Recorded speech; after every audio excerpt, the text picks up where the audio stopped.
تو مشرق وسطی میں کشیدگی ایک بار پھر بڑھتی جا رہی ہے، کہیں فوجی مہاجرائی ہو رہی ہے تو کہیں اعلیٰ سطحی سفارتکاری چل رہی ہے۔ آج ہم اسی پیچیدہ جال کو سمجھنے کی کوشش کریں گے اور دیکھیں گے کہ یہ واقعات کس طرح پورے خطے کو جنگ کے دہانے پر لا سکتے ہیں۔ پھر دیکھیں گے کہ اعلیٰ سطحی مذاکرات میں کیا ہو رہا ہے، دنیا اس صورتحال پر کیسے رد عمل دے رہی ہے، لبنان کے شمالی محاذ پر کیا چل رہا ہے، اور آخر میں سعودی عرب کی طرف سے ایک نئی وارننگ۔ تو آئیے دیکھتے ہیں کہ یہ عالمی طاقتیں اس پیچیدہ کھیل میں اپنے مہرے کیسے چل رہی ہیں۔ تو آئیے سب سے پہلے اس بحران کے مرکز پر نظر ڈالتے ہیں، آبنائے ہرمز۔ یہ وہ جگہ ہے دنیا کی سب سے اہم آبی گزرگاہوں میں سے ایک، جہاں عالمی تجارت اور فوجی طاقتیں آمنے سامنے ہیں۔ دیکھیں، یہ صرف پانی کی ایک گزرگاہ نہیں ہے، یہاں سے دنیا کا تقریباً 5واں حصہ تیل گزرتا ہے۔ تو اصل سوال یہی ہے کہ کیا یہ عالمی معیشت کے لیے کھلی رہے گی یا پھر یہ ایک بہت بڑے تنازع کا نقطۂ آغاز بننے والی ہے۔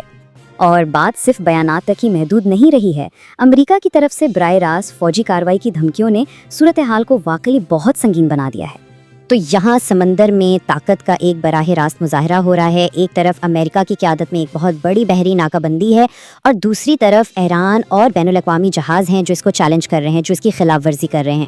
لیکن جہاں ایک طرف جنگی جہاز سمندروں میں گشت کر رہے ہیں، وہیں ایک اور بالکل خاموش جنگ مذاکرات کی میز پر بھی لڑی جا رہی ہے۔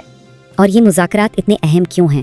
کیونکہ تقریباً 50 سال یعنی ان 50 سالوں میں یہ پہلا موقع ہے جب امریکہ اور ایران کے اعلیٰ حکام اس سطح پر براہ راست بات چیت کر رہے ہیں۔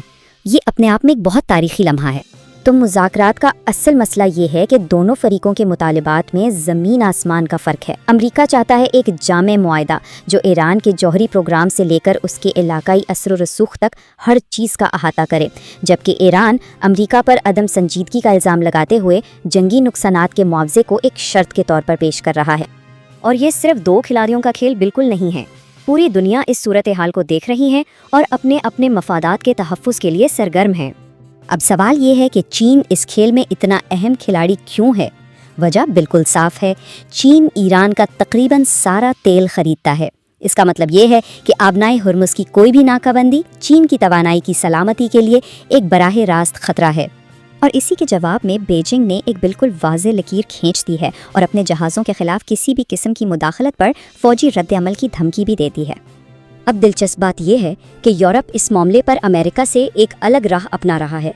وہ آبنائے میں جہاز رانی کو محفوظ بنانے کے لیے ایک ایسا خصوصی مشن تجویز کر رہے ہیں جس میں امریکہ شامل ہی نہ ہو۔ ان کا مقصد ہے کہ ایک نیا وسیع اتحاد بنا کر ایران کے ساتھ براہ راست کشیدگی کو کم کیا جائے۔ اور اسی دوران خطے کی دوسری طاقتیں جیسے قطر، سعودی عرب، متحدہ عرب امارات اور عمان آپس میں مسلسل رابطے میں ہیں تاکہ سفارتکاری کے ذریعے اس بحران سے نمٹنے کی کوئی مشترکہ حکمت عملی بنائی جا سکے۔ لیکن یہ کشیدگی صرف آبنائے ہرمز تک محدود نہیں ہے، اس کی لہریں پورے خطے میں پھیل رہی ہیں۔ اور اب ہم دیکھیں گے کہ یہ اسرائیل اور لبنان کی پہلے سے غیر مستحکم سرحد کو کس طرح متاثر کر رہی ہے۔ تو یہاں بھی امریکہ کی ثالثی میں بات چیت تو ہو رہی ہے، لیکن دونوں فریقوں کے مقاصد میں بہت بڑا فرق ہے۔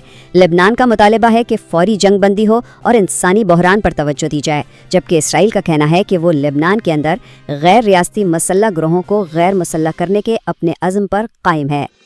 اور ایک طرف جہاں سفارتکار بات چیت کر رہے ہیں، وہیں زمین پر انسانی جانوں کا ضیاع مستقل بڑھ رہا ہے۔ حملے اور جھڑپیں ابھی بھی جاری ہیں۔